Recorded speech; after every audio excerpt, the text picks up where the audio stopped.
کہ وہاں جو کشمیری ہیں ان کو جو ان پر روز مظالم ڈھائے جاتے ہیں ان سے بھارت جو ہے وہ باز آ جائے۔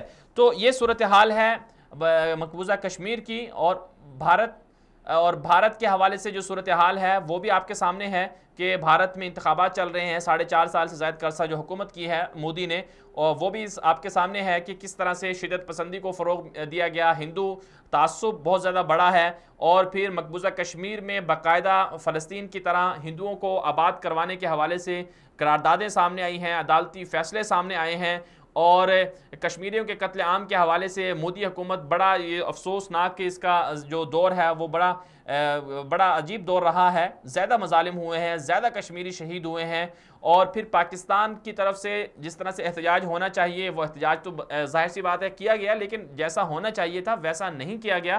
تو عمران خان صاحب کی حکومت پر اب یہ ذمہ داری عائد ہوتی ہے کہ وہ کس طرح سے مسئلہ کشمیر کو ہینڈل کرتے ہیں اور کس طرح سے بھارت کے ساتھ بات چیت کرتے ہیں کہ وہ وہاں مظالم کو رکوائیں۔ اور اس کے علاوہ ایک اور جو افسوسناک بات ہے وہ ہے ایرانی میڈیا کا کردار۔ مقبوضہ کشمیر کے حوالے سے پاکستان کا موقف واضح ہے، لیکن ایرانی میڈیا اس پر کیا بات کرتا ہے اس حوالے سے آپ کو دکھائیں گے کہ ایرانی میڈیا کی کچھ ویب سائٹس ہیں، کچھ ایسی ادارے ہیں، نیوز ایجنسیز ہیں، جس میں ایک ماہر نیوز ایجنسی کا نام لیا جاتا ہے، وہ پروپیگنڈا کرتا ہے کہ وہ بھارت کی زبان بولتا ہے کہ کشمیر میں جو کشمیری شہید ہوتے ہیں ان کو شہید نہیں بلکہ ان کو ہلاک لکھتا ہے۔ اگر ہمارے کنٹرول روم سے وہ تصاویر دکھا لی جائیں تو اس سے ناظرین کرام آپ کو اندازہ ہوگا کہ کس طرح سے ایران جو ہے وہ پروپیگنڈا کرتا ہے کشمیر کے حوالے سے، اور مسئلہ کشمیر یہ بہت حساس ہے، پاکستان کے ساتھ بہت دنیا جو ہے اس معاملے میں پاکستان کا ساتھ دے رہی ہے، لیکن پاکستان کا پڑوسی ملک جو ایران ہے وہ اس حوالے سے کچھ نہیں کہتا، اور بلکہ ان کی جو میڈیا ہے وہ کشمیریوں کو بجائے چلو شہید نہ بھی لکھیں، جہاں بھاگ تو لکھ سکتے تھے، لیکن وہ ہلاک اور دہشت گرد جیسے القابات دیتے ہیں جو میڈیا ہے ایران کا۔ اور دوسری طرف سے جو انٹرنیشنل میڈیا ہے وہ بھی اس حوالے سے خاموش ہے، بھارتی مظالم کو نہیں دکھاتا، اس کی کوریج نہیں کرتا، اور اس پر بات چیت جو ہے وہ نہیں کی جاتی۔ تو یہ ایک افسوسناک بات ہے۔ اس وقت آپ ہماری اسکرین پر دیکھ رہے ہوں گے کہ کس طرح سے جو ایران کا جو میڈیا ہے وہ کس طرح سے کشمیریوں کے حق میں پروپیگنڈا کرتا ہے اور بھارت کی زبان استعمال کرتا ہے۔ اور اس میں جو انٹرنیشنل میڈیا ہے، کشمیری میڈیا یہی کہتا ہے کہ انٹرنیشنل جو میڈیا ہیں، صحافی ہیں، وہ بھی زیادہ تر کشمیر کے معاملے پر نہیں بولتے، انہیں بولنا چاہیے، بھارت کے جو مظالم ہیں اس کا نوٹس لینا چاہیے، اور اس حوالے سے جتنا بھی کچھ کاوشیں ہونی چاہیے وہ اس پر مزید کرنی چاہیے۔ بہرحال پروگرام کو مزید بھی جاری رکھیں گے، لیکن یہاں پر ایک مختصر سی بریک لیں گے، بریک کے بعد واپس آئیں گے، ہمارے ساتھ رہیے۔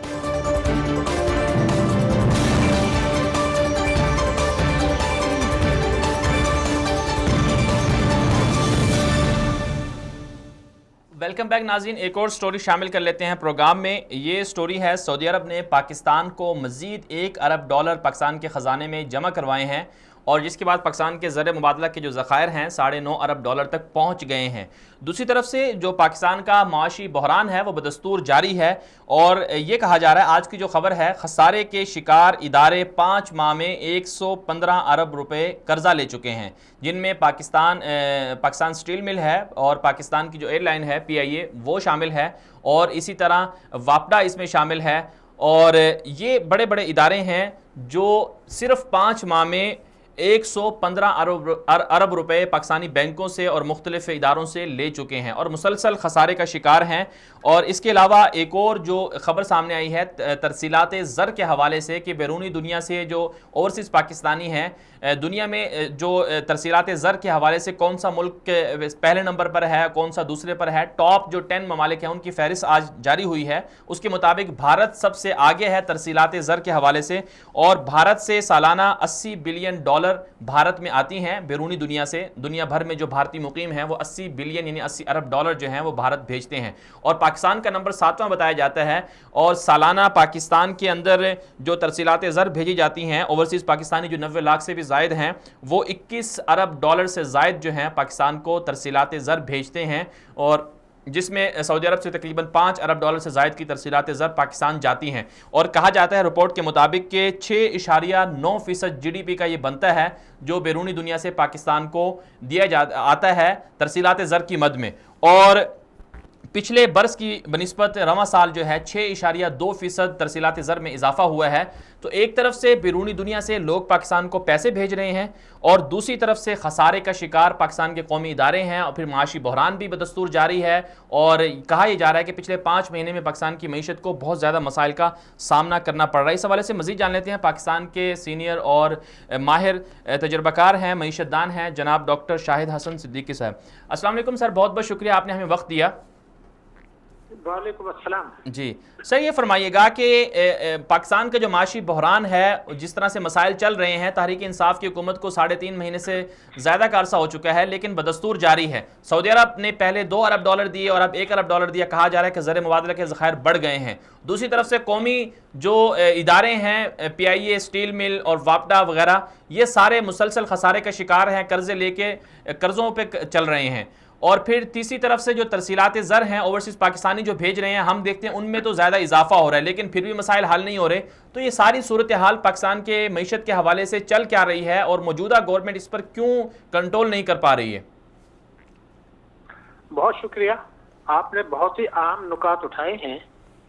اصل میں سب بات یہ تھی کہ جس وقت اس حکومت نے حلف اٹھایا تھا تو اگر ہم ریزروز کی بات کریں جو سعودی عرب سے $2 ارب ملے ہیں تو اس وقت ریزرو جو اسٹیٹ بینک کے تھے وہ $10.2 ارب تھے. اب اسٹیٹ بینک کے جو ریزرو تھے یہ گرنے شروع ہوئے اور سعودی عرب سے $2 ارب ملنے کے باوجود ہمارے جو ریزروز ہیں وہ $10.2 ارب سے گر کے $8.2 ارب رہ گئے. یعنی اس کا مطلب یہ ہوا کہ اگر ہم سعودی جو قرضہ ملا ہے اس کو چھوڑ ذہن سے نکالیں تو $4 ارب کی عملاً کمی ہوئی ہے 4 مہینے میں. یہ انتہائی ایک تشویشناک بات ہے اور یہ اس وقت ہوئی ہے کہ جب حکومت کہہ رہی تھی کہ 4 مہینے پہلے کہ جی تو بائی پاس کی ضرورت ہے اور معیشت دیوالیہ ہو گئی، لیکن اب تو $2 ارب ملنے کے باوجود ہم اس سے نیچے چلے گئے $2 ارب نیچے. ایک تو تشویش کی بات ہی ہے. دوسرا ہم نے دیکھا کہ اسٹیٹ بینک نے جو ہے 2 مرتبہ شرح سود میں اضافہ کیا اور جو روپے کی قدر ہے وہ بھی 2 دفعہ گری اور 124 روپے کا ڈالر تھا جب حلف اٹھایا تھا وزیر اعظم عمران خان نے، اب یہ 140 پر چلا گیا. تو یہ تمام 3 اتنی بڑی خرابیاں ہیں، اس کے باوجود ہم یہ دیکھ رہے ہیں کہ روپے کی قدر پر دباؤ برقرار ہے، زر مبادلہ کے ذخائر پر دباؤ برقرار ہے، تجارتی خسارہ اور جاری حسابات کا خسارہ اونچا ہے اور مہنگائی بڑھے گی جس سے عوام جو ہے کچلے جائیں گے. اور اسٹیٹ بینک بھی یہ کہہ رہا ہے، عالمی ادارے بھی کہہ رہے ہیں کہ 2019 اور 2020 میں جو ہمارا گروتھ ریٹ رہے گا یہ اس سے کم ہوگا جو موجودہ حکومت کو ورثے میں ملا تھا. ایک اور بات یہ ہے کہ بڑا یہ چرچا رہا کہ 10 سال میں بے تحاشا پاکستان کے قرضے بڑھے اور کہا گیا کہ 23,000 ارب روپے قرضے بڑھ گئے 10 سال میں، تو وہ تو بنتا ہے 2300 ارب جو ہے سالانہ. اس حکومت کے پہلے سال میں اس اوسط سے کہیں زیادہ پاکستان کے قرضے بڑھیں گے. یہ بہت ہی تشویش کی بات ہے اور ٹیکس جو ہے وہ جو قرضہ اور GDP کا جو تناسب ہے وہ بھی بڑھ جائے گا. تو ایک سوال یہ پیدا ہوتا ہے کہ یہ سب کیوں ہو رہا ہے. اس کی بنیادی وجہ یہ ہے کہ یہ سب کا جتنے بھی سخت اقدامات اٹھائے ہیں ان کے ساتھ اگر معیشت میں کچھ اسٹرکچرل اصلاحات نہیں کی جاتی تو کبھی بھی پائیدار بہتری نہیں آئے گی. اور اس کا ادراک جو تھا تحریک انصاف کو تھا، چنانچہ ان کا جو منشور تھا 100 دن کا نکات تھے 10، اس کا ایک جملہ میں آپ کو سنا دیتا ہوں کہ ہم پہلے 100 روز کے اندر عدل پر مبنی، انصاف پر مبنی ٹیکسوں کی پالیسی نافذ کر دیں گے. تو نافذ تو بہت بات کی بات ہے، 100 دن تو گزر چکے ہیں، عدل کی پالیسی تو انہوں نے بنائی ہی نہیں ہے ٹیکسوں کی اور نہ آنے والے وقت میں بننے کا امکان ہے. اس کی وجہ یہ تھی کہ عدل پر مبنی جو ٹیکس پالیسی ہے اگر وہ پر عمل درآمد ہو جائے تو پاکستان کے 70% جو معاشی مسائل ہیں وہ حل ہو سکتے ہیں. لیکن وہ عدل کی پالیسی بنانے کے لیے تو نہ کابینہ تیار ہے، وفاقی کابینہ، نہ جو ہے وہ قومی اسمبلی تیار ہے، نہ جو ہے سینٹ تیار ہے، نہ صوبائی اسمبلیاں تیار ہیں. ڈاکٹر صاحب عدل کی پالیسی ہے کیا؟ عدل کی کیا پالیسی ہونی چاہیے ٹیکسوں میں؟ جی بڑا اہم نقطہ اٹھایا ہے. عدل پر مبنی ٹیکس پالیسی کا مطلب یہ ہوتا ہے کہ ہر شخص جس کی آمدنی ایک مقررہ حد سے زیادہ ہے اس سے ٹیکس، انکم ٹیکس نافذ اور وصول کیا جائے گا. اب آپ کہتے ہیں جی 8 لاکھ روپے سے زیادہ جس کی بھی آمدنی ہے اس نے پاکستان میں ٹیکس دینا ہے.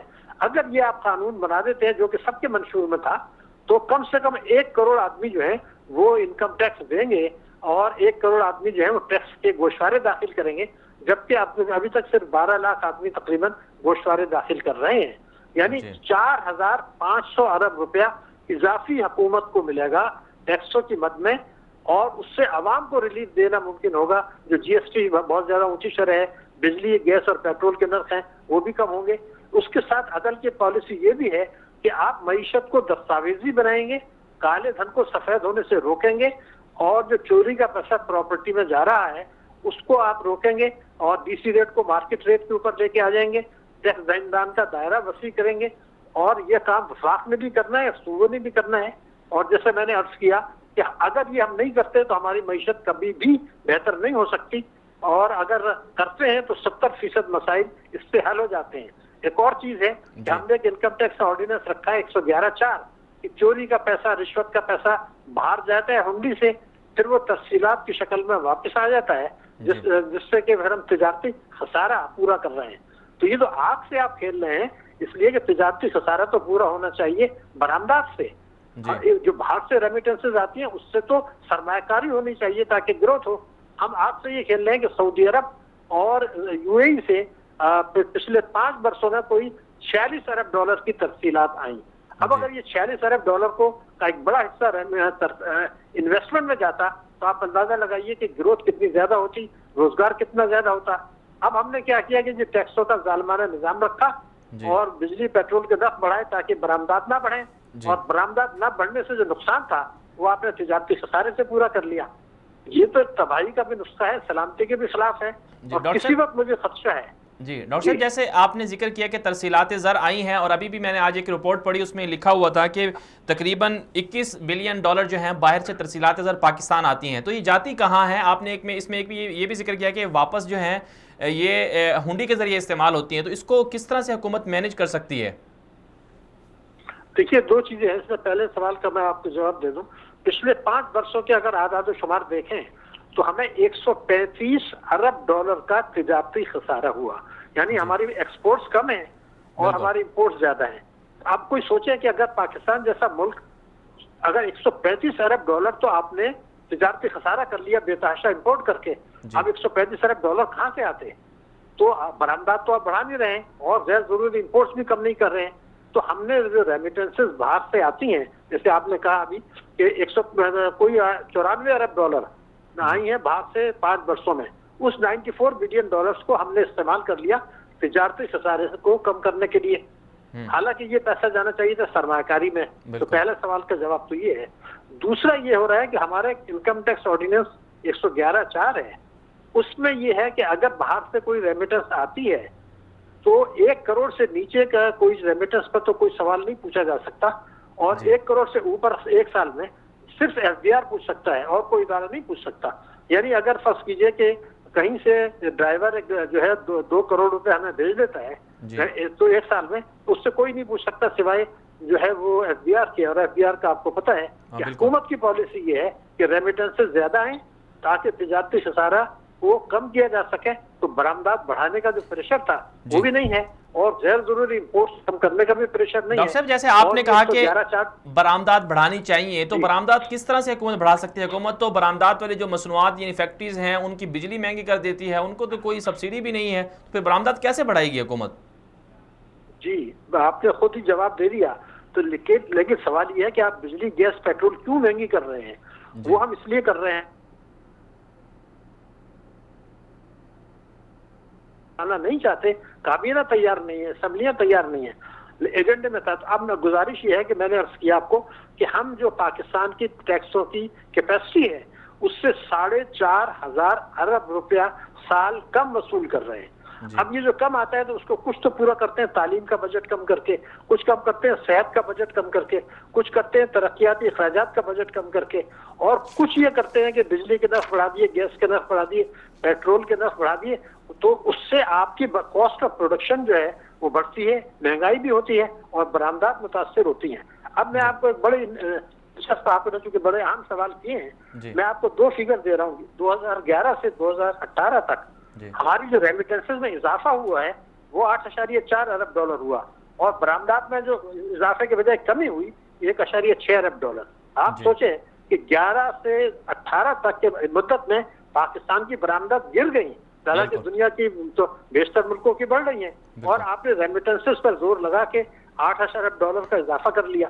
تو یہ تو آگ سے کھیلنا ہوا نا، کیونکہ اگر کبھی بھی امریکہ فائنینشیل ایکشن ٹاسک فورس یہ بات کر لے کہ جناب یہ 111(4) جو ہے یہ تو آپ کا منی لانڈرنگ ہے، اور اس کے علاوہ جو تفصیلات جیسے میں نے کہا کہ 46 ارب ڈالر تو سعودی عرب اور یو ہی سے آئی ہیں، تو وہاں پہ بھی یہ بات کر سکتے ہیں کہ جی یہ منی لانڈرنگ ہو رہی ہے، اور اس کی آڑ میں اگر یہ کمی کرا دیں تو ہماری معیشت کا کیا حال ہوگا، ہماری سلامتی کو کتنے خطرات لاحق ہوں گے. تو صرف ٹیکس چوروں کو نوازنے کے لیے، طاقتور طبقوں کو نوازنے کے لیے ہم برآمدات بھی گرا رہے ہیں، تجارتی خسارہ بڑھا رہے ہیں، اور یہ خط پہ موڑ دے رہے ہیں. بالکل ڈاکٹر صاحب، آخر میں صرف یہ بتا دیں، جیسے کہ آپ نے کہا کہ ٹیکسوں کا نظام اچھا ہونا چاہیے، ظالمانہ نہیں ہونا چاہیے، جو لوگ جن پہ ٹیکس بنتا ہے ان کو دینا چاہیے. ایک اور جو حکومتی پالیسی آئی ہے وہ یہ ہے کہ جو بیرونی دنیا سے پاکستان میں لوگ آتے ہیں، اوورسیز پاکستانی، تو موبائلوں پر ٹیکس لگایا گیا ہے کہ وہ ایک سے زیادہ موبائل نہیں لا سکتے. حالانکہ بہت سے ہوتے ہیں باہر کے اپنے رشتہ داروں کے لیے، دوست احباب کے لیے، بہن بھائیوں کے لیے موبائل لے کر آتے ہیں. تو آپ کیا سمجھتی ہیں یہ ٹیکس لگانا ٹھیک ہے؟ اس سے کبھی ایسا تو نہیں ہوگا کہ اوورسیز پاکستانی ناراض ہو جائیں کہ ہم ایک چھوٹی سی ترسیلات زربی بھیج رہے ہیں اور پھر بھی ہم ہی پیس رہے ہیں، ہم پر ہی ٹیکس لیا جا رہا ہے؟ نہیں دیکھیے، جو ترسیلات وہ بھیج رہے ہیں، اب میں نے جیسے آپ سے بتایا کہ یہ آپ سعودی عرب میں رہتے ہیں، آپ کے خیال سے 5 سال میں 46 ارب ڈالر ان دو ملکوں سے پاکستان اتنی آمدنی لوگوں کے پاس ہے، یا یہ کہ یہ کچھ نہ کچھ جو ہے وہ 111(4) کے تحت بھی ہو رہی ہے. اب یہ دیکھیے اس کے اندر ٹیکس کا تو یہ ہے کہ آپ اگر کوئی بھی چیز آ کر لے کر آتے ہیں، حکومت یہ چاہتی ہے کہ اس پر اگر وہ کمرشل یوز کے لیے لا رہا ہے یا تحفہ دے رہا ہے تو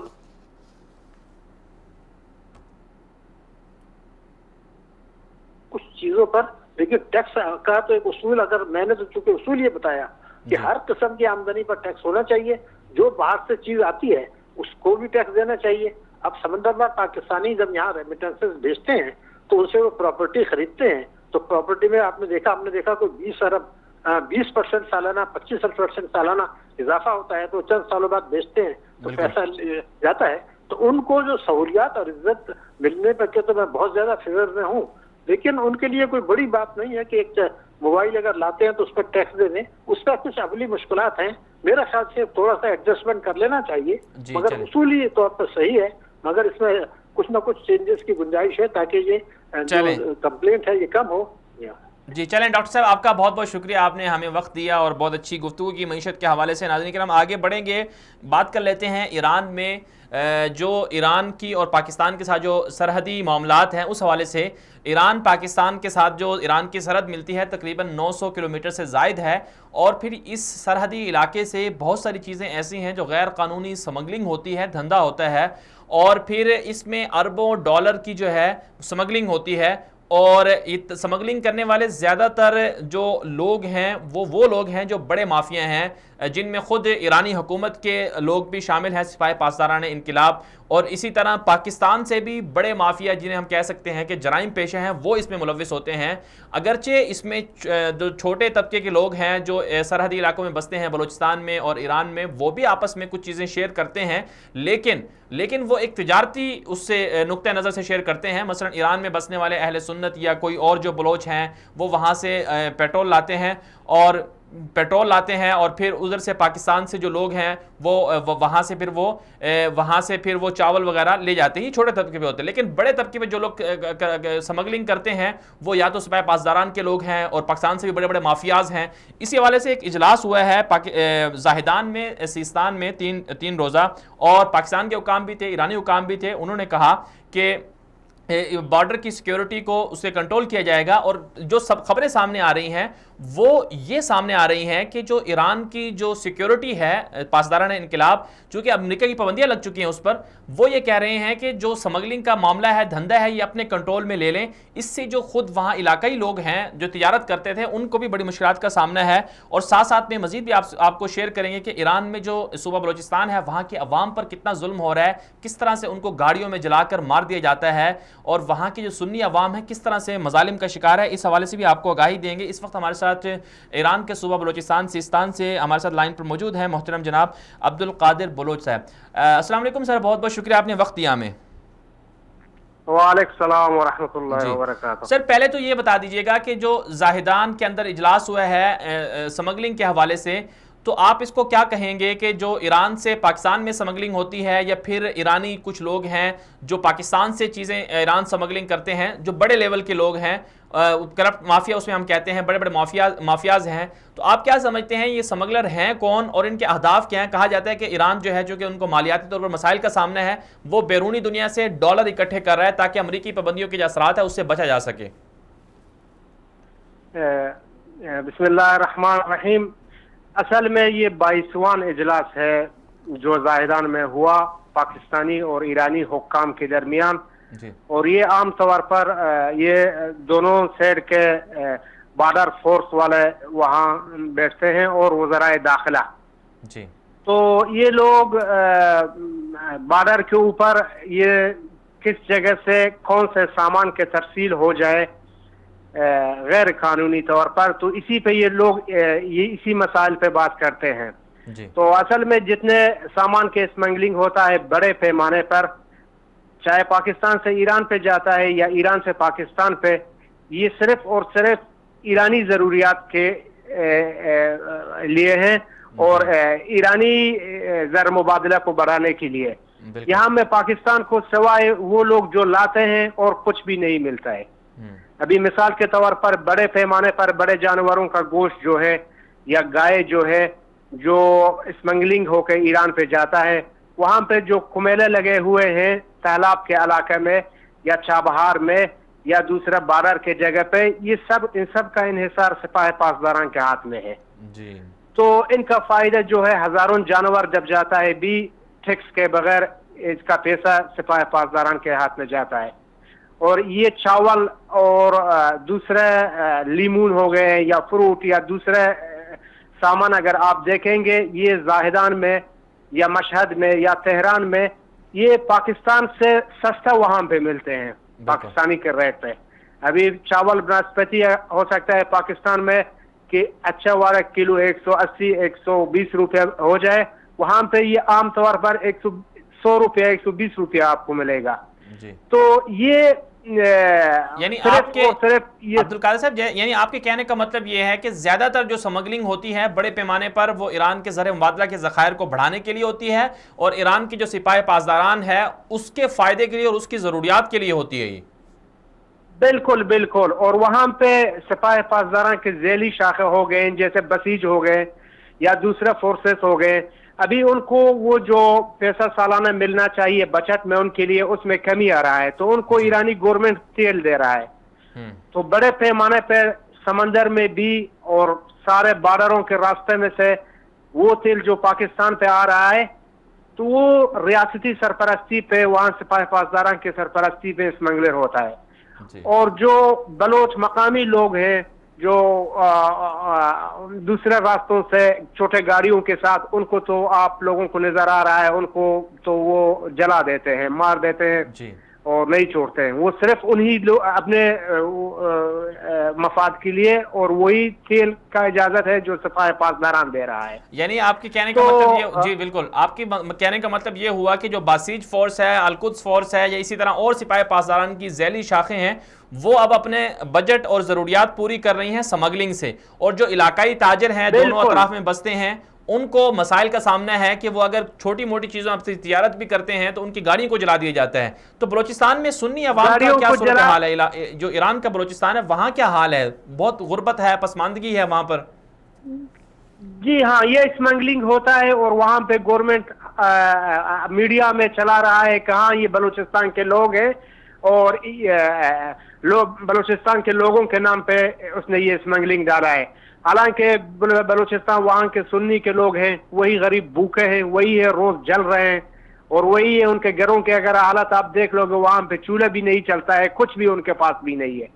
اگر اتنے بڑے پیمانے پہ یہ لوگ اسمگلنگ کرتے تھے تو کچھ نہ کچھ ان کے معاشی حالات میں بھی نظر آتا تھا. ہاں بالکل. لیکن یہ بڑے پیمانے پہ جتنے ہیں یہ تو سپاہ پاسداران کے سرپرستی میں یا اس کے ذیلی شاخے جتنے ہیں ان کے سرپرستی میں ہو رہا ہے. یعنی ڈبل ظلم ہو رہا ہے، ڈبل ظلم ہو رہا ہے. ایک تو وہاں کے عوام کو حقوق نہیں مل رہے ہیں بلوچستان، ایرانی بلوچستان کے عوام کو، اور دوسری طرف سے ان کی جو چھوٹی موٹی علاقائی تجارت تھی اسے روکنے، اس پر بھی قبضہ کیا جا رہا ہے اور قبضہ پاسداران انقلاب کر رہا ہے. بالکل بالکل اسی طریقے پہ ابھی وہاں پہ صرف اگر آپ دیکھو گے صوبے سیستان و بلوچستان پہ وہاں پہ پیٹرول اور ڈیزل اور مٹی کا تیل جو ہے وہاں پہ لوگوں کو ہر گھرانہ کو یا جس کے پاس گاڑی ہے روزانہ کے بنیاد پر 6 لیٹر یا 10 لیٹر یا 20 لیٹر یا ماہانہ 200 لیٹر پیٹرول کا ہے. تو یہ چیزیں ان کو ملنی چاہیے. ابھی یہ چیزوں کو ابھی بھی ان لوگوں نے بند کیا ہے اور یہ جو بلوچوں کے حصے میں بارڈر کے لوگوں حصے میں ہے وہی اوپر سے کاٹ کر ان کو بھی اسمگلنگ ہو کر پاکستان اور افغانستان آ رہے ہیں. جی عبدالقادر صاحب، ایک اور ہمارا ٹاپک تھا کہ ایران میں جو سماجی اور سیاسی کارکن ہیں ان کو جیلوں میں ڈالا جا رہا ہے اور ان کو پھانسیاں بھی دے دی جاتی ہیں اور جیلوں میں بیچارے مر بھی جاتے ہیں. ابھی ایک خبر سامنے آئی تھی کہ کوئی سیاسی کارکن تھے ایران کے، وحید سیاد نام ان کا بتایا جاتا ہے، سیادی یا سیاد نام، وہ بھوک ہڑتال کی وجہ سے ایران کی جیل میں مر گئے ہیں. امریکہ نے اور دیگر ممالک نے مذمت کی ہے اور یہ بھی کہا جا رہا ہے کہ ایران کی جیلوں میں کئی سنی عوام جو ہیں، سنی لوگ وہ بھی قید ہیں، سماجی الگ سیاسی الگ، جو بھی تنقید کرتے ہیں ایران کے نظام پر انہیں قید کر دیا جاتا ہے، پھر وہاں مر جاتے ہیں. اس حوالے سے آپ کیا کہیں گے؟ جی ہاں، وحید سیادی اس کا یہ پہلا بھوک ہڑتال نہیں تھا، اس نے پہلے بھی 2-3 بار بھوک ہڑتال کی تھی، جیل پہ گیا ہوا تھا. اور اس کا جرم، آخری جرم جو یہ جس میں یہ جیل میں تھا اور وہاں پہ یہ بھوک ہڑتال کی وجہ سے مر گیا، یہ تھا کہ اس نے سپریم لیڈر کا اس نے اہانت کی تھی اور اس کے شان میں گستاخی کی تھی. تو آخر اس نے بھوک ہڑتال اس لیے نہیں کیا تھا کہ اس کو انصاف ملے، صرف اس لیے کیا تھا تاکہ وہ جیل میں جس جگہ میں تھا اسی جگہ پہ جائے. مقصد یہ سیاسی تھا، اس کو سیاسیوں کے ساتھ قید میں رکھنا چاہیے. دوسرا مجرم ہے یا قاتل ہے یا دوسرے لوگوں کے ساتھ ان کو نہ رکھا جائے. اس کے ایک یہ چھوٹا سا بات بھی ان لوگوں نے نہیں مانا. اور یہ بات ذہن نشین کریں کہ ایران میں انسانی حقوق کے لیے جو اقوام متحدہ سالانہ ایک آدمی کو مقرر کرتا ہے، جیسا پہلا احمد شہید تھا یا محترمہ عاصمہ جہانگیر صاحبہ تھی، تو ان لوگوں کو ایران اندر رپورٹ بنانے کے لیے جانے کے لیے اجازت بھی نہیں دیتا ہے. جی. اور دوسرا بات یہ ہے کہ جیسے احمد سیادی ہو گیا یا نازنین زاغری ہو گئی یا دوسرا سیامک نمازی، تو یہ لوگ جو کسی گورنمنٹ کے ساتھ ان کا ڈبل نیشنلٹی ہے یا کوئی خاص طبقے سے کسی کا جیسے وکیل ہے یا صحافی ہے، تو ان کا نام اور ان کا آواز تو پہنچ جاتا ہے امریکہ اور یورپ کے میڈیا پہ اور انسانی تنظیموں پہ. لیکن جیلوں کے اندر، جیسا ابھی زاہدان شہر کے اندر 7,000 لوگ صرف زاہدان ایک جیل میں ہے، ان میں سے 3,500 صرف امنیتی ہیں. امنیتی یعنی وہی لوگ ہیں جو سیکیورٹی کی وجہ سے وہ لوگوں کو ایسے ہی پکڑ کے جیل میں ڈالا ہوا ہے. گورنمنٹ کون سے ڈر ہے. یا کردش لوگ جو ہیں، ہزاروں لوگ ابھی وہاں میں کردستان میں جیل میں ہیں، اور ان میں سے کئی لوگ وہاں پہ مر بھی جاتے ہیں، وہاں پہ بیمار بھی ہو جاتے ہیں. عبدالقادر صاحب، سنی کتنے قید ہیں؟ اہل سنت کے جو سنی کمیونٹی ہے، ظاہر سی بات ان پہ مظالم بہت ہوتے ہیں، وہ ایران کی جیلوں میں کتنے قید ہیں؟ اصل میں سنی میں وہاں پہ کوئی خاص طور پر سنیوں کو کسی بھی طبقے میں وہاں پہ ان کو ایکٹیو ہونے نہیں دیتے. جیسے وکیل ہو گئے یا صحافی ہو گئے، یا تو بلوچ خود سے سوشل میڈیا میں یا دوسرے جگہ میں اپنا دل کا وہ غبار نکالنے کے لیے کچھ لکھتے ہیں یا بولتے ہیں، تو وہ پھر مجرم بن جاتے ہیں اور ہزاروں کے تعداد میں ہے. یہ مقصد یہ شمار سے زیادہ ہے. یا اگر کسی کا بھائی ہے یا دوسرا ہے جو لڑ رہے ہیں ان کے ساتھ ہے، ان کے خاندان میں سے 2-3 بندہ 4 بندہ بے گناہ لوگ خامخواہ جیل میں ہیں. اور جیل کے اندر سے جب وہ باہر نکلتے ہیں 4 سال یا 5 سال یا 6 سال، وہ سب موالی ہیں. بالکل. جیل کے اندر ان کو ایرانی گورنمنٹ کچھ بھی نہیں دے رہا ہے. فیسلٹی ان کے لیے کھانے پینے اور صحت کا نہیں ہے. صرف ایک چیز ہے اور وہ ہے منشیات. منشیات سب کو دے رہا ہے ادھر جیل کے اندر، وہ منشیات کے عادی ہو جاتے ہیں. جی چلیں عبدالقادر صاحب، آپ نے بلوچستان کے حوالے سے ایران کے جو بلوچستان یا وہاں کی جو انسانی حقوق کی تذلیل ہے اس حوالے سے آپ نے بہت اچھی گفتگو کی. آپ کو ناظرین کرام ہمارے پاس کچھ ویڈیوز ہیں ایسی جو ایران میں جس طرح سے مظالم ہوتے ہیں ان کی وہ نشاندہی کرتی ہیں وہ ویڈیوز، اور یہ ویڈیوز ہیں ایران کے اس اقلیتی طبقے کی جو اقلیتی طبقہ رقبے کے لحاظ سے بہت بڑے ایک علاقے کا مالک ہے. ایران کا سب سے بڑا جو صوبہ ہے وہ سیستان اور بلوچستان ہے، اور رقبے کے لحاظ سے بہت بڑا ہے یہ، اور یہی وہ صوبہ ہے جہاں پر بہت ساری چیزیں ہیں، جہاں پر ایران چابہار جیسا پروجیکٹ جہاں پر چلا رہا ہے. یہ سارا کا سارا جو پروجیکٹ ہے وہ ایران کے صوبہ بلوچستان اور سیستان میں ہے. یہاں پر بسنے والے جو زیادہ تر لوگ ہیں وہ سنی ہیں، سنی عوام ہیں. ان کی نسل کشی کی جا رہی ہے، ان کو یہاں سے نکال کر دیگر جو ایران کے شہر ہیں جہاں پر شیعہ جو کمیونٹی ہے ان کے ساتھ وہاں پر جا کے ان کو بسایا جاتا ہے، اور یہاں پر جو دیگر علاقوں سے لوگ ہیں اور وہ جو شیعہ مسلک سے تعلق رکھتے ہیں ان کو صوبہ بلوچستان حوالے کیا جا رہا ہے. اور انڈیا کی بڑی بڑی کمپنیوں کو بھی ایران کے صوبہ بلوچستان اور سیستان کی جو اہم ترین جگہیں ہیں، زمینیں ہیں، وہ بھی فروخت کی جا رہی ہیں. اب جو وہاں کی عوام ہے وہ کس طرح سے مسائل کا شکار ہے، اسی حوالے سے وہاں چونکہ روزگار کے مواقع نہیں ہیں تو وہ چھوٹی موٹی اپنی تجارت کرتے ہیں، پیٹرول لے کر پاکستان کے علاقوں میں جاتے ہیں، وہاں جا کے وہ اس کو پیٹرول کو بیچتے ہیں. بلوچستان کے علاقے کوئٹہ میں اگر وہ بیچ دیتے ہیں پیٹرول یا ڈیزل لا کر، پھر اس کے بدلے وہ اپنی ضرورت کے لیے وہ واپسی میں غذائی اجناس لے کر آتے ہیں، چاول لے آتے ہیں اور کھانے والا جو آئل ہے وہ وہاں سے پاکستان سے لے کر آتے ہیں. لیکن یہ چیزیں بھی ایران کی حکومت کو برداشت نہیں ہے. ہمارے کنٹرول روم سے آپ کو وہ ویڈیوز بھی ہم دکھائیں گے جن سے اندازہ ہوگا کہ یہ لوگ جس طرح سے چھوٹی چھوٹی چیزیں لے کر جاتے ہیں وہاں پر، اور اپنے جو ذاتی ضرورت کے لیے اگر تجارت کر رہے ہیں تو ان کی اس جو کام ہے اس کو بھی برداشت نہیں کیا جاتا. اور اگر کچھ چھوٹے چھوٹے ڈالے ہیں، چھوٹی چھوٹی گاڑیاں ہیں، ان میں پیٹرول ہے تو انہیں جو ایران کی فوج ہے، پاسداران انقلاب ہے، وہ انہیں گولیاں مار دیتی ہے اور اس کے اندر لوگ بیٹھے ہوتے ہیں، اور وہ لوگ جو گاڑیوں میں جا رہے ہوتے ہیں وہ زندہ جل جاتے ہیں. بہت افسوسناک صورتحال ہے یہ بلوچستان کی، جو ایران کا بلوچستان ہے وہاں کی، کہ وہاں کی عوام کس طرح سے زندگی بسر کر رہی ہے. یہ نہایت افسوسناک ہے، جس کی جتنی مذمت کی جائے اتنا کم ہے. اس حوالے سے کوئی دنیا آواز بھی نہیں اٹھا رہی، کوئی اس پہ بول بھی نہیں رہا، اور جتنی اس کی مذمت کی جائے اتنا کم ہے. اور پاکستان کی عوام کو، پاکستان کی حکومت کو اور دیگر دنیا کے جو مسلمان ہیں بحیثیت مسلمان ہونے کے ناطے، بحیثیت انسان ہونے کے ناطے اس عمل کی مذمت بھی کی جانی چاہیے، اور اس حوالے سے ایران سے احتجاج بھی کرنا چاہیے کہ وہ اس طرح کے جو کام ہے وہ نہ کرے. بہرحال آگے بڑھیں گے، لیکن اس سے پہلے ایک مختصر سی بریک لیں گے. بریک کے بعد واپس آئیں گے، ہمارے ساتھ رہیے.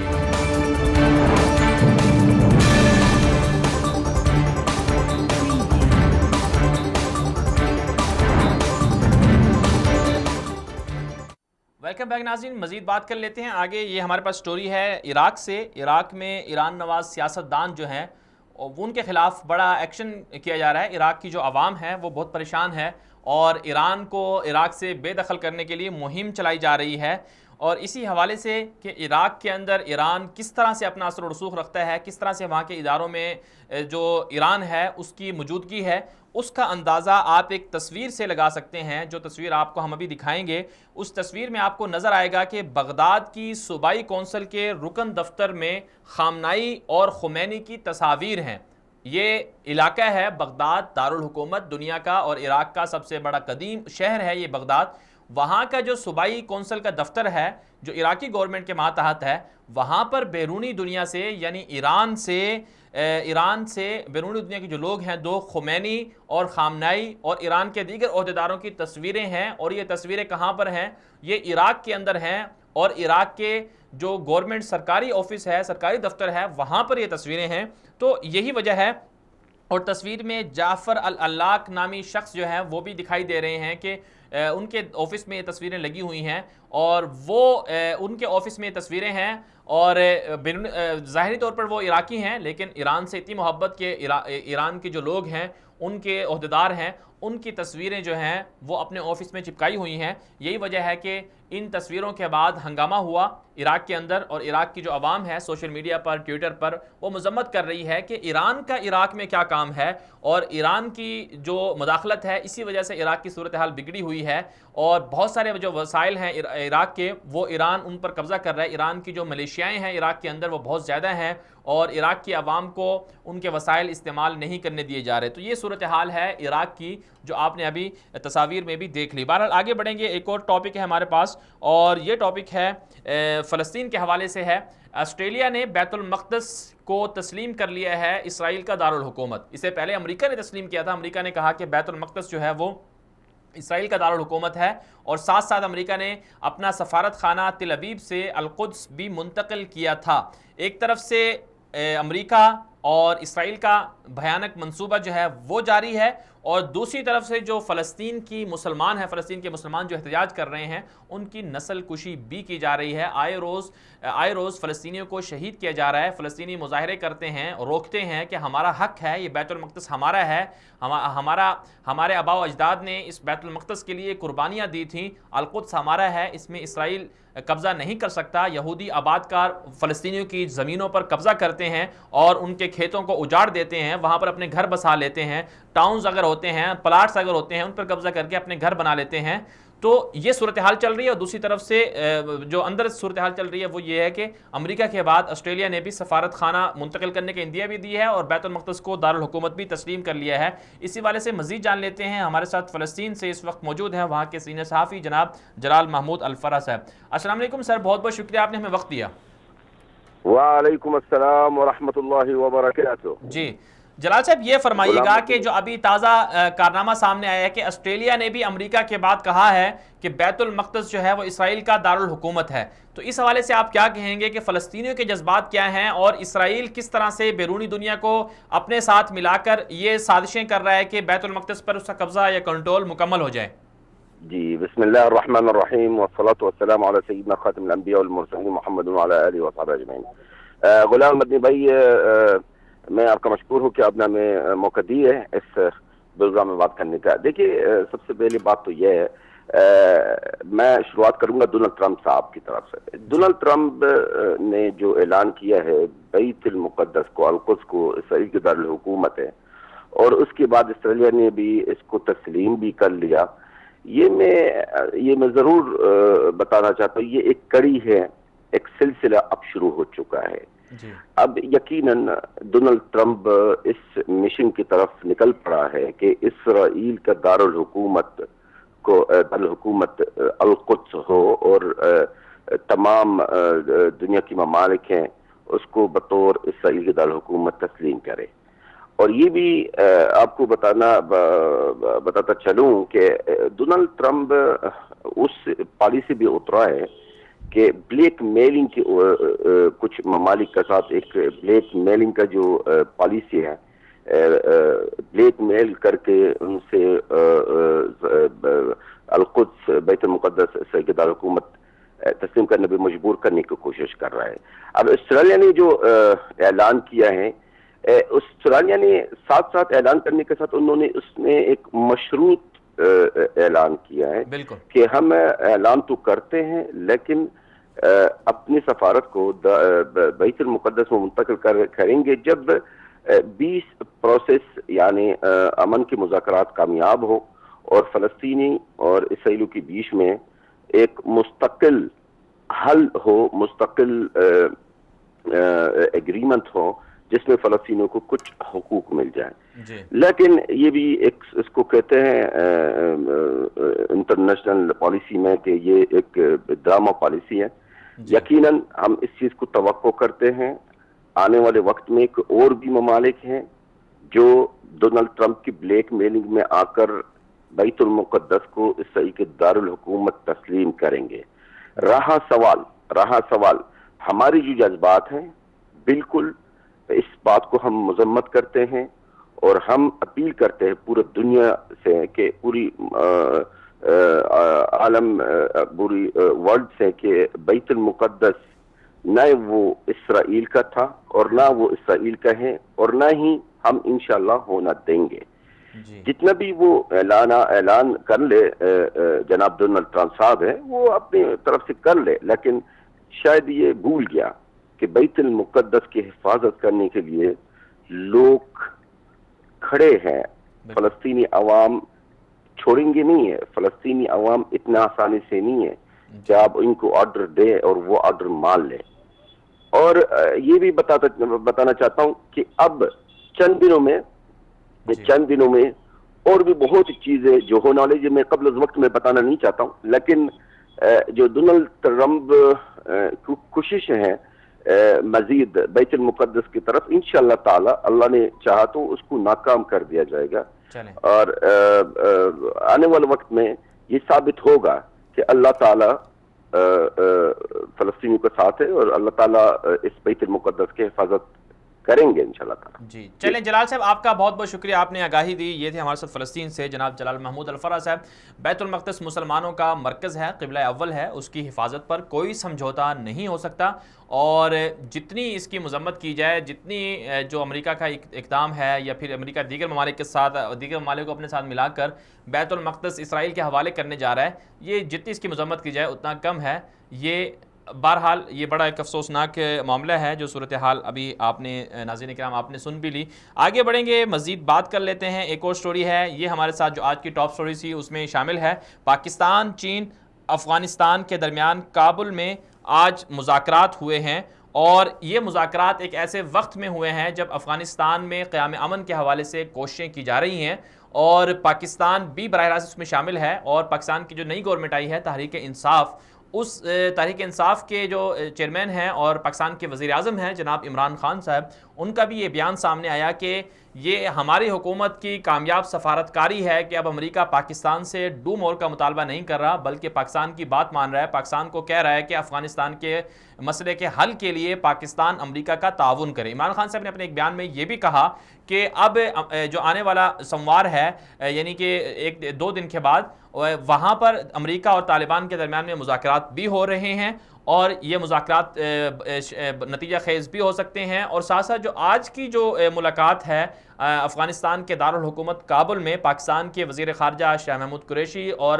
وزارت خارجہ کے جو دیگر حکام تھے وہ افغانستان میں گئے, اور چین کے وزیر خارجہ بھی اس ملاقات میں شامل ہوئے, شریک ہوئے, اور افغانستان کے جو اعلیٰ حکام ہیں وہ بھی اس میں شریک ہوئے. اور جو اعلامیہ جاری کیا گیا اس کے مطابق یہی کہا گیا ہے کہ سیاسی معاونت کو بروئے کار لاتے ہوئے افغانستان میں قیام امن کی راہ ہموار کی جائے گی, اور پاکستان اور چین جو ہیں مختلف شعبوں میں افغانستان کی حکومت کو تکنیکی معاونت فراہم کریں گے. اور یہ بڑا اچھا ایک جو صورتحال ہے یہ سامنے آئی ہے, اس کو جتنا سراہا جائے اتنا کم ہے. بالخصوص اس کانفرنس سے جو آج کا اجلاس ہے, اس سے ایک پیغام تو دنیا کو, اور جو افغانستان میں 2 بڑے جو ممالک ہیں جو افغانستان میں شریک ہیں, جن میں ایک بھارت ہے اور دوسری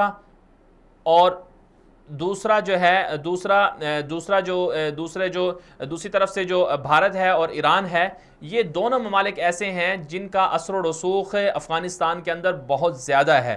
اور ان کو ایک واضح پیغام گیا ہے آج کی کانفرنس سے کہ افغانستان میں اصل جو افغانستان ہے وہ افغان عوام کا ہے, اور ساتھ ساتھ جو ہے جو وہاں پاکستان کا اثر و رسوخ ہے وہ پہلے بھی تھا اور اب بھی ہے. اس کی بڑی وجہ یہ ہے کہ پاکستان کی جو قبائلی عوام ہیں ان کی رشتہ داریاں افغانستان کے جو عوام ہیں ان کے ساتھ ہیں, دونوں کا ایک دوسرے کے ہاں آنا جانا ہے. اور پاکستان کی عوام بھی سمجھتی ہے کہ افغانستان والے ہمارے بھائی ہیں, اور افغانستان والے بھی سمجھتے ہیں کہ پاکستان ہمارے بھائی ہیں. تو یہ بڑا اچھا اجلاس ہوا ہے جس میں 3 ممالک براہ راست اس میں شریک ہوئے, شامل ہوئے, اور بھارت اور ایران کو واضح پیغام گیا ہے اس کانفرنس سے, 3 ممالک کی, چین, پاکستان اور افغانستان کے حکام کی کانفرنس سے, کہ اب چین کو, اب ایران کو اور اس کے ساتھ بھارت کو افغانستان سے اپنا جو سرمایہ ہے, اپنے جو انہوں نے بندے جمع کیے ہوئے ہیں, جو ملیشیاں وہاں پر بنائی ہوئی ہیں, انہیں نکالنا ہوگا. یہ بڑا اچھا فیصلہ ہے, اسے جتنا سراہا جائے کم ہے. اور آنے والے وقتوں میں امید یہی کی جاتی ہے کہ افغانستان کی جنگ ہے وہ ختم ہو جائے گی, افغانستان کی جو مسئلہ ہے وہ بھی حل ہو جائے گا. اس کے ساتھ ساتھ ایک اور افسوسناک خبر ہے, یہ بھی افغانستان ہی سے ہے. امریکی بمباری سے 4 افغان دیہات جو ہیں وہ تباہ ہوئے ہیں, 65 شہید ہو گئے ہیں, اور 20 جنگجو بھی مارے گئے ہیں, اور 15 شہری زخمی بھی ہوئے ہیں. تو یہ صوبائی حکومت کا دعویٰ تھا, لیکن بے گناہ دیہاتوں کو شہید کیا گیا, اور طالبان کے حوالے سے بھی کہا گیا ہے کہ ان کے بھی کچھ لوگ مارے گئے ہیں, اور دوسری طرف سے بگرام میں امریکی فوجی بھی ہلاک ہوئے ہیں. تو افغانستان کے اندر بنیادی طور پر ایک طرف سے مذاکرات چل رہے ہیں اور دوسری طرف سے افغانستان کے حکام افغانستان کی فورسز اور ساتھ ساتھ امریکہ جو ہے وہ بالخصوص امریکہ بمباری کر رہا ہے، اور کافی دیہات جیسے ابھی میں نے آپ کو پڑھ کر سنایا کہ وہاں پر 4 بڑے جو دیہات تھے ان کو شہید کر دیا گیا، ان کو صفحات ہستی سے مٹا دیا گیا، وہاں کے لوگوں کو بھی شہید کر دیا گیا۔ تو یہ صورتحال تھی افغانستان کی۔ مزید بات کر لیتے ہیں آج کی ہمارے ساتھ ایک اور سٹوری جو ہے وہ یورپ سے ہے کہ یورپ کے مسلم اکثریتی ملک کوسوو نے اپنی فوج بنانے کا اعلان کر دیا ہے۔ یہ مسلم اکثریتی ملک کوسوو ہے کیا، اور سربیا کے ساتھ یہ ملک جو ہے وہ علیحدہ ہوا تھا، 2008 کے اندر آزادی کا اعلان کیا تھا، اور وہاں 95% جو ہیں مسلمان ہیں، اور یہ واحد ملک ہے یورپ کا جس میں مسلمان آبادی زیادہ ہے، اور اس ملک میں اقوام متحدہ کی طرف سے فوج تعینات تھی، اور اب جو ہے انہوں نے کہا کہ ہم اپنی فوج بنائیں گے۔ مزید اس حوالے سے بات کر لیتے ہیں یورپ کے بہت بڑے ملک اسپین سے، سینئر صحافی ہیں وہاں کے اور تجزیہ کار بھی ہیں، جناب عبدالحافظ عبدالرزاق صاحب۔ عبدالرزاق صاحب بہت بہت شکریہ، آپ نے ہمیں جوائن کیا۔ یہ فرمائیے گا کہ یورپ کا جو اکثریتی ملک ہے، مسلم اکثریتی ملک کوسوو، اس حوالے سے آپ کیا کہیں گے کہ مسلم آبادی وہاں پر بہت زیادہ ہے اور انہوں نے کہا کہ اب وہ اپنی فوج بنائیں گے، تو یہ ساری وہاں کی صورتحال ہے کیا، اور اس ملک کی یورپ میں کیا اہمیت ہے اور کیا اس کا کردار ہے؟ بہت شکریہ جی۔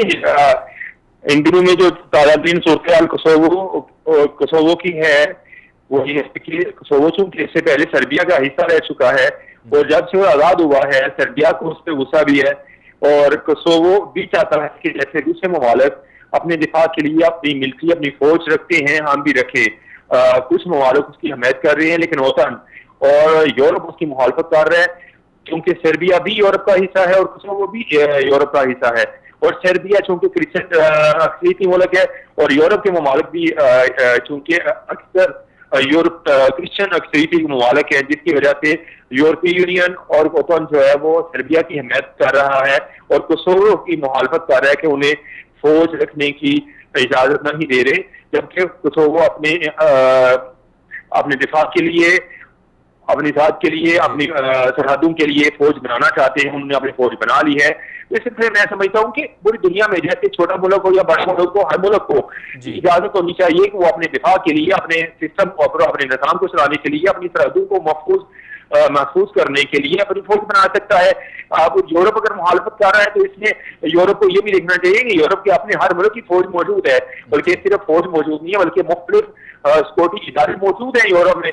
تو اس میں یورپ کو پریشانی بھی نہیں ہونی چاہیے، کیونکہ اگر اسپین ہو، فرانس ہو، جرمن ہو یا دوسرے ممالک ہوں، چھوٹے یا بڑے ہوں، امیر ہو یا غریب ہوں، اگر وہ اپنی فوج رکھ سکتے ہیں تو اس طرح کوسوو کو بھی اپنی فوج رکھنے کی اجازت ہونی چاہیے۔ عبدالرزاق صاحب یہ بتائیے گا، ایسی بے تکی جی عبدالرزاق صاحب آپ نے اچھی بات کر لی، لیکن یہ بھی بتائیے گا کوسوو ہے کیا، اس کی یورپ میں اہمیت کیا ہے، وہاں کے مسلمان کتنی ہیں، کتنے مسلمان ہیں وہاں پر، اور کس طرح سے وہ یورپ کے اندر اسلام کو پھیلانا چاہتے ہیں، یا ان کے دلوں میں اس حوالے سے اسلام کے حوالے سے جو دلچسپی ہے؟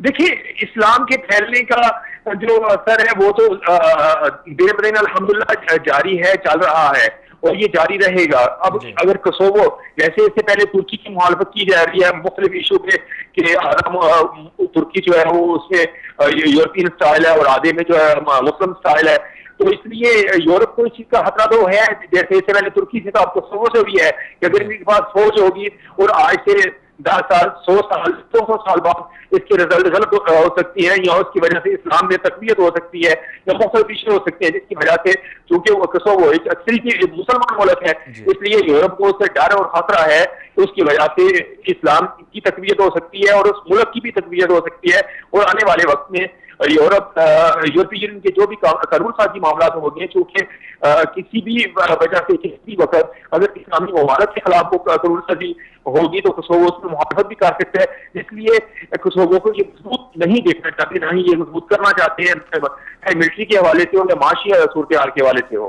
جی چلیں عبدالرزاق صاحب آپ کا بہت بہت شکریہ، آپ نے آگاہی دی۔ ناظرین کرام دنیا میرے آگے پروگرام میں آج کی ٹاپ سٹوریز کے ساتھ اتنا ہی، اجازت دیجیے، اللہ حافظ۔